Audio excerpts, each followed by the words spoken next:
What's up, guys, and welcome back to Tech Plan. Today we're going to be talking about giant aroids. Let's check it out. Alright, so the big concept we are going to be discussing today is ontogeny. I've been posting a lot of interesting pictures, I shouldn't say a lot, but I've been posting pictures of some pretty large plants in more mature forms, and it seems like not a lot of people are aware that this is a thing. This concept is actually really cool and is one of the major reasons that I really love plants, just because as they mature they can change in form. So what exactly is ontogeny? Well, it's really just the different forms a life form will take on in its own life. This isn't like evolution or anything, this is more of just like structural changes or changes in the organism that's living as time goes on, whether it's from maturity or just conditions it's living in. That's the basic gist. So with plants, a lot of the times it expresses itself in the leaf shape and how the leaf looks. So throughout this video, I'm just going to be showing you some pretty cool species that do this and just how radically different they can really look. So to kick this video off, we are going to start off with the Cebu blue pothos, or Epipernum pinnatum. I can't pronounce these names. Everyone complains I still call it pothos. Well, I can't pronounce the other name, so that's why. But anyways, here in this footage, you can see two plants that are exactly the same. However, they look radically different, and so that is what we're talking about today. Now, it would be one thing if the leaf just got bigger and bigger. Maybe you could see like, oh yeah, that's not as impressive. But the fact that they fenestrate and really change into a different form is what really amazes me about this idea or this concept. And I think it's just really radical. This leaf is almost 14 inches long, whereas my other smaller ones are probably only like 3 to 4 inches long at most. So how this works usually with a lot of these philodendron, Monstera, Atreum, just a lot of these different plants out here, as they adhere to trees and grow up, they usually gain maturity, and that's when they start to express the different looks in their leaves. There's all kinds of information on why people think they fenestrate and do other things, but the very basics is usually when you see these smaller plants, it's because they're vining and trailing and looking for something to climb. So when you compare this massive one to my small Cebu blue, the real difference is the small Cebu blue has been hanging, so it doesn't feel like it's climbing anything. It knows it's like on the ground somewhere, or that's what it thinks, so it's not going to waste a ton of energy producing giant leaves when it knows it's not climbing a tree yet. So it's putting its energy into smaller leaves and longer vines, and it's searching for something to climb. And that's why you see a lot of people attaching plants to moss poles, because they're trying to simulate that tree climbing in order to make the plant mature faster and show the bigger, cooler leaves. Here's the Cebu blue next to my giant pothos, and you can see it pretty much dwarfs it. Again, this is another example of plants getting much bigger. Most of you are familiar with the typical pothos size. It's sold in hanging baskets, and they're not very big. But this one was growing up a tree in Florida, so the main node and vine was huge, and so the growths are huge. And now that I have it on a moss pole, similar to what I have this Cebu blue on, they should continue to get bigger if I care for them properly. A little side note, I've also noticed that there's little pores that form on the bottom underside of these leaves. I noticed it on the giant pothos, and now I'm seeing it on the Cebu blue. If anyone knows what this is, please tell me in the comments. I want to learn more about this, whatever it is. I just notice it more on the bigger leaves and not so much on the smaller leaves, so I'm curious about it. But anyways, if you know, leave me a comment. That'd be really awesome. This next plant is going to be a silver sword, and this is going to be a great example of what these moss poles can do, because I've grown this from a much smaller immature plant into a much more mature plant, and the changes have been quite drastic. And it's a real concrete example because I've had it from start to finish. So what I want you to really focus on in this one is the lower leaves. You can see they're very normal looking leaves as far as most people are concerned. They're just oval shaped. There's not much spectacular things going on, and about 4 or 5 of the lower leaves are like this. And you don't know this, but before, this was a top cutting from a much longer vine that was unsupported with the same small leaves. I bet you it was maybe 15 leaves long, just a long vine, because it wasn't climbing anything. So I took a top cutting, rooted it, and added it to the moss pole. Now if we look at it from the actual top, you can really see what I'm talking about with this ontogeny, whatever.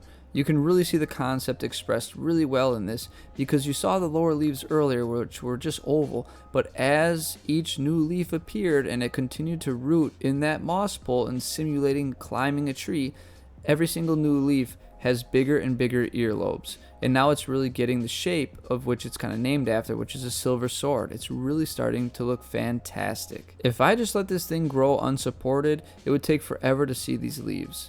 And also you can support it with a stick, but really having it root into something and grow vertically is really crucial in my opinion. Just supporting it on a blank stick doesn't always work. The roots have to grab on, and then that triggers something in the plant to realize it's climbing a tree. But again, I really love this concept because you can really bring out different characteristics in your plants based on how you decide to grow them.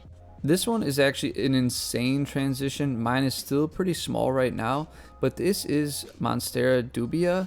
I'm just going to show you some pictures off the internet of what it looks like mature, because I don't have a mature piece, nor do I know anybody that does for footage. But the transformation is insane. It starts as this like shingle plant and then turns into almost what looks like, I guess, your typical Monstera, just a wildly fenestrated massive leaf. I mean, it's insane what this plant can really do given the right conditions. Here's another really typical one that most people are actually aware of, and that is going to be Monstera deliciosa. This one is a really common houseplant that probably everyone actually has, and this is another great example of this concept. You can see that the starting leaves are much smaller, more regular heart-shaped leaves, but as things progress, as it gets more mature, you start to see more and more fenestrations. This one's actually pretty nice because, I mean, you don't get the massive fenestrations, but even unsupported, it does pretty well in changing its shape and form, and I think that's why most people love this plant, because it is pretty. But if you have this thing mounted to a moss pole, or let it grow up a tree, the growth becomes insane. I mean, the fenestrations are insane and everything about this plant. It really deserves being a top house plant that almost everyone owns because it is fantastic. Alright, now this is kind of like bad news maybe, or just the negative side of this.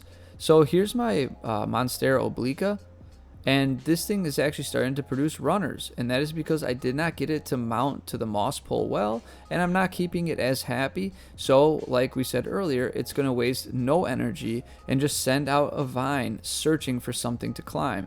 So this will be almost the perfect experiment, because I'm going to provide the runner tip something to climb, and we'll see how fast it changes from its runner mode into growth mode. So this is just a great example of how plants are pretty smart, and they will look for a suitable place to grow.